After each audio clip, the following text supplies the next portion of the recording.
നമസ്കാരം. ഒരു ഡോക്ടറുടെ കൺസൾട്ടേഷൻ റൂമിൽ ഏറ്റവും കൂടുതൽ അസുഖങ്ങൾ ആയിട്ട് വരുമ്പോൾ സബ്സൈഡ് ആയിട്ടുള്ള 3 അസുഖങ്ങളാണ് ഡയബറ്റീസ് മെലിറ്റസ്, അതായത് ഷുഗർ, കൊളസ്ട്രോൾ, അതുപോലെ തന്നെ BP എന്ന് പറയുന്നത്. ഈ 3 അസുഖത്തിൻ്റെ ഒരു പ്രത്യേകത എന്ന് പറഞ്ഞു കഴിഞ്ഞാൽ പൊതുവേ നമ്മൾ പേഷ്യൻ്റ് ഇതൊരു പ്രത്യേകതരം ഒരു രോഗമായിട്ട് ഇതിനെ കണക്കാക്കിയിട്ട് കാണുന്നത് വളരെ റെയർ കേസിലായിരിക്കും. അതായത് ഇപ്പോൾ നമ്മളെ അടുത്ത് വരുന്ന പേഷ്യൻസിന് ഒരു പക്ഷേ ചിലപ്പോൾ എന്തെങ്കിലും മുട്ടുവേദനയോ അതല്ലെങ്കിൽ വേറെ എന്തെങ്കിലും തലവേദന, അതല്ലെങ്കിൽ ഗ്യാസ്ട്രൈറ്റിസിൻ്റെ ബുദ്ധിമുട്ട്, ഇതൊക്കെ ഉണ്ടാവും. നമ്മൾ എൻഡ് പോർഷനിൽ, അതായത് ഒരു പേഷ്യൻ്റ് അവരുടെ കംപ്ലീറ്റ്സ് മൊത്തം പറഞ്ഞിട്ട് എൻഡ് പോർഷൻസിൽ വേറെ എന്തെങ്കിലും അസുഖങ്ങൾ ഉണ്ടോ എന്ന് ചോദിക്കുമ്പോൾ മാത്രമാണ് ഇങ്ങനെ കൊളസ്ട്രോൾ ഉണ്ട്, അതിന് മരുന്ന് കഴിക്കുന്നുണ്ട്, അല്ലെങ്കിൽ BP ഉണ്ട്, അത് മരുന്ന് കഴിക്കുന്നില്ല, ഞാൻ കൺട്രോൾ ചെയ്യുന്നുണ്ട്, ഷുഗറും അതുപോലെ തന്നെ കൺട്രോൾ ചെയ്ത് പോവുകയാണ് എന്നുള്ള ആ ഒരു വളരെ ലാഘവത്തോടെ ആയിരിക്കും ഓരോ പേഷ്യൻറ്റും ഇതിന് പൊതുവെ ഒരു 90% പേഷ്യൻസും നമ്മളുടെ ഫ്രണ്ടിൽ പ്രസൻറ്റ് ചെയ്യുന്നത്. അതെന്താണ് ചോദിച്ചു കഴിഞ്ഞാൽ ആക്ച്വലി ആ ഒരു പേഷ്യൻറ്റിന് ഇതിനെ പറ്റിയുള്ള അതായത് ഇതിനെപ്പറ്റി അതല്ലെങ്കിൽ ഈ ഒരു അസുഖത്തെ പറ്റിയോ അല്ലെങ്കിൽ ഇതിനൊരു അസുഖമായിട്ട് കാണാനുള്ള ഒരു മാനസികാവസ്ഥയോ അല്ലെങ്കിൽ ഇതിനെ കണ്ടാൽ പോലും ഇതിൻ്റെ ഒരു കുറച്ച് കഴിഞ്ഞാൽ നമ്മുടെ ശരീരത്തിൽ ഈ ഒരു അസുഖങ്ങൾ ചെയ്ത് കൂട്ടുന്ന കാര്യങ്ങളെ പറ്റി വ്യക്തമായിട്ടുള്ള ഒരു ധാരണയില്ല എന്ന് മാത്രമാണ് നമുക്കിതിനെപ്പറ്റി കൂടുതൽ പഠിക്കുമ്പോൾ മനസ്സിലാക്കാൻ പറ്റുന്നത്. പൊതുവെ നമ്മൾ എപ്പോഴും പറയുന്നത്, നമ്മളിപ്പോൾ ഇന്ന് സംസാരിക്കാൻ പോകുന്നത് കൊളസ്ട്രോൾ എന്നുള്ള വിഷയത്തെ പറ്റിയിട്ടാണ്. അപ്പോൾ ഈ ഒരു സബ്ജക്റ്റിനെ പറ്റി കൂടുതൽ നമ്മൾ പഠിക്കുകയാണെങ്കിൽ നമ്മളൊരു പക്ഷേ ഇന്ന് തന്നെ ട്രീറ്റ്മെൻറ്റ് എടുക്കുന്ന ഒരു സാഹചര്യത്തിലോട്ട് പോകുന്നത് കാണാൻ പറ്റും. ഞാൻ doctor Hasina, doctor Basil സോമിയ hospital, Pandikkad, Malappuram ജില്ല.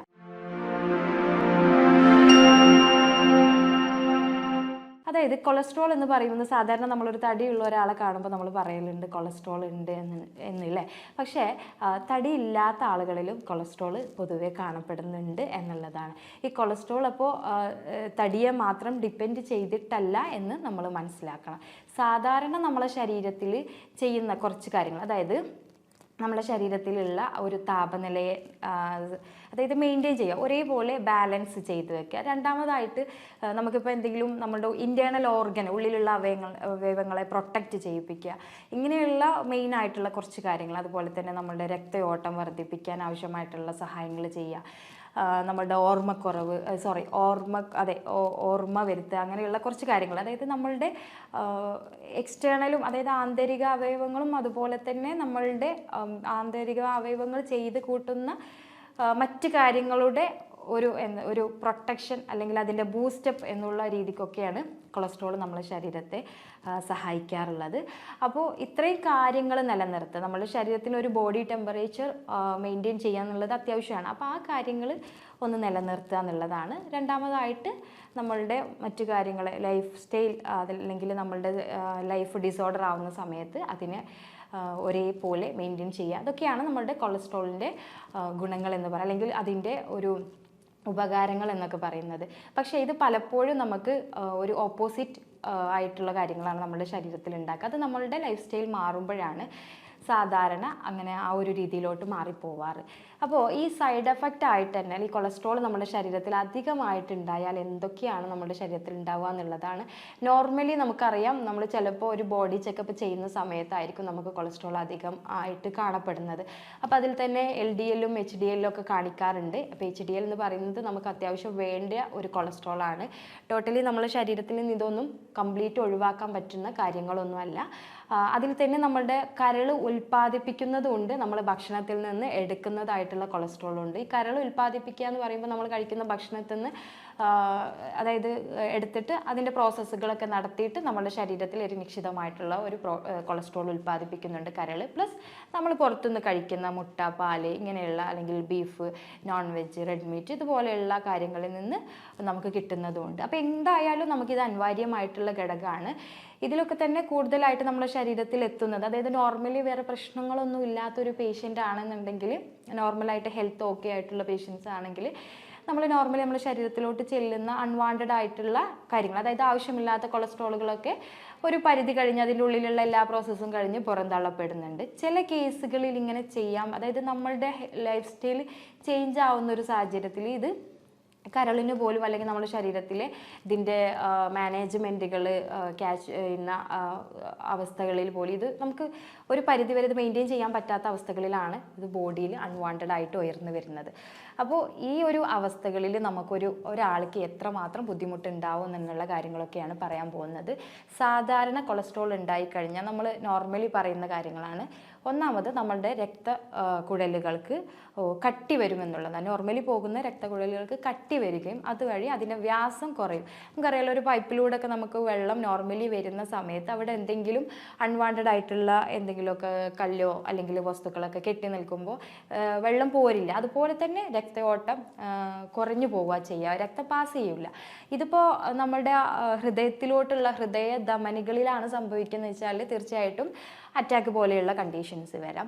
അതുപോലെ തന്നെ നമ്മളുടെ ബ്ലഡ് പോകുന്ന അതായത് തലച്ചോറിലാണ് എന്നുണ്ടെങ്കിൽ നമുക്ക് ഒരു പക്ഷേ നമ്മളുടെ ഒരു ധമനികൾ പൊട്ടിയിട്ട് മരണം സംഭവിക്കാം, അതായത് സ്ട്രോക്ക് പോലെ സംഭവിക്കാം.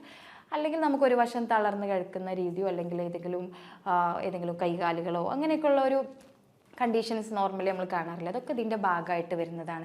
എപ്പോൾ നമുക്ക് ഈ ഒരു കൊളസ്ട്രോൾ നമ്മളെ ശരീരത്തിൽ എപ്പോൾ പ്രശ്നങ്ങൾ ഉണ്ടാക്കുന്നു അപ്പോൾ അതിൻ്റെ റിസൾട്ട് ചെറുതായിട്ടെങ്കിലും നമുക്ക് കാണാൻ പറ്റും. അപ്പം മിക്കവാറും പേഷ്യൻസ് ഒക്കെ വന്ന് പറയലുണ്ട്, ചെറിയ വിരലിൽ ഒരു തരിപ്പൊക്കെ വന്ന സമയത്താണ് നമ്മൾ ഡോക്ടറെ കണ്ടത്, അപ്പോഴാണ് ഇന്ന സ്ഥലത്ത് രക്തം കട്ട പിടിച്ചിരിക്കുന്നുണ്ട്. നോർമലി ഇത് ഫസ്റ്റ് ടൈമിലൊക്കെ നമുക്കിതിങ്ങനെ ഇതിൻ്റെ സിംറ്റംസ് വന്നുകൊണ്ടിരിക്കും. പക്ഷെ നമ്മളത് ശ്രദ്ധിക്കാതെ പോകുമ്പോൾ പിന്നീടാണ് നമുക്ക് സ്ട്രോക്ക് അല്ലെങ്കിൽ അറ്റാക്ക് പോലുള്ള കാര്യത്തിലോട്ട് വരുന്നത്. അപ്പം ഞാൻ മുമ്പ് പറഞ്ഞ പോലെ തന്നെ ഇത് വളരെ ലാഘവത്തോടെ കാണുന്ന ഒരു അസുഖം നമ്മളെ ഇത്രയും വലിയൊരു ഡേഞ്ചർ ആയിട്ടുള്ള ഒരു കണ്ടീഷനിലോട്ട് കൊണ്ടുപോകുന്നു എന്നുള്ളതാണ് ഞാനിപ്പം ഇത്രയും പറഞ്ഞത്. അപ്പോൾ ഒന്നാമതായിട്ട് ഇത്രയും കാര്യങ്ങളാണ്. മെയിനായിട്ട് രക്തയോട്ടം നിലച്ചു പോകും. അപ്പോൾ പിന്നെ ബാക്കിയുള്ള കാര്യങ്ങളൊക്കെ നമുക്ക് ഊഹിക്കാൻ പറ്റുന്നതിനുള്ളൂ. രണ്ടാമതായിട്ട് ഓർമ്മക്കുറവ് സംഭവിക്കും.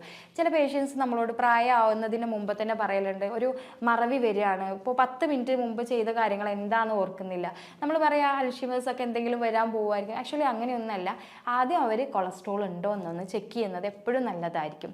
രണ്ടാമതായിട്ട് പേഷ്യൻറ്റിന് ഉണ്ടാവുന്നതാണ് കൈകാലുകളിലൊക്കെ ഒരു മരവിപ്പ്, അതുപോലെ തന്നെ കുഴഞ്ഞു പോവുക അല്ലെങ്കിൽ വേദന അനുഭവപ്പെടുക. പ്രത്യേകിച്ച് രാവിലെ എണീക്കുന്ന ആ ഒരു സമയത്തൊക്കെ കാണലുണ്ട്.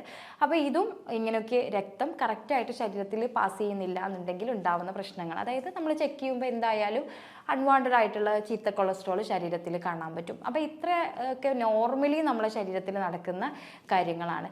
ഇനി നമ്മുടെ ശരീരത്തിൽ ഇങ്ങനെ ഉണ്ടെങ്കിൽ നമുക്കറിയാലോ, നമ്മൾ നോർമലി ഒരു 230 താഴെയൊക്കെയാണ് നമുക്ക് കൊളസ്ട്രോൾ എങ്കിൽ തീർച്ചയായിട്ടും എല്ലാ ഡോക്ടേഴ്സും പൊതുവെ ഭക്ഷണത്തിൽ കൺട്രോൾ ചെയ്ത് പോകാൻ പറയലാണ്. അപ്പോൾ അതിന് ധൈര്യമില്ലാത്തവർ, അതായത് എന്നെ കൊണ്ട് കൺട്രോൾ ചെയ്യാൻ പറ്റില്ല, എൻ്റെ ഭക്ഷണ രീതികൾ കറക്റ്റ് ചെയ്യാൻ പറ്റില്ല എന്നുള്ള പേഷ്യൻ്റ് ആണെങ്കിൽ എന്തായാലും തീർച്ചയായിട്ടും അതിനെപ്പറ്റി ഒരു അവയർനെസ് നിങ്ങൾക്ക് വേണം എന്നുള്ളതാണ്. അതിന് ചിലപ്പോൾ മരുന്നിൻ്റെ സഹായമാണെങ്കിൽ മരുന്നിൻ്റെ സഹായം നിങ്ങൾക്ക് തേടാവുന്നതാണ്. അതല്ലെങ്കിൽ ഒറ്റമൂലികൾ പോലെയുള്ള കാര്യങ്ങൾ നിങ്ങൾക്ക് ചെയ്യാൻ പറ്റുന്നതാണ്.